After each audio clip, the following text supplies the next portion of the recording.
The thermostat's 4 corner touch keys are power, mode, up and down. These 3 icons stand for measured temperature, schedule mode and manual mode.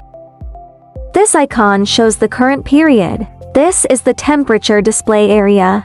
This area displays the scheduled time and target temperature. This is the heating icon.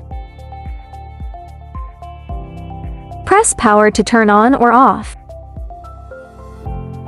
Press mode to switch between manual and schedule.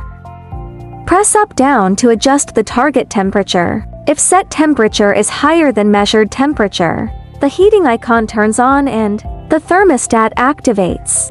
Press up and down 5 seconds to enable child lock. All buttons are disabled.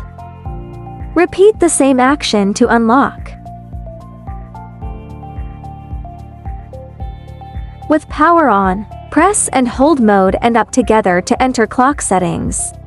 Down to adjust time, press mode. To switch between minutes, hours, and weekdays, save and exit.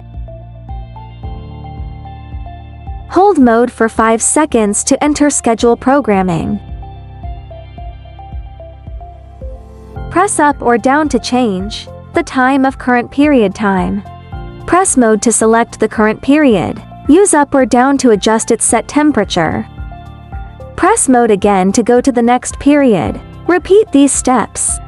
Adjust the time and target temperature for each period. Refer to the left chart for each period's icon, default time and default temperature.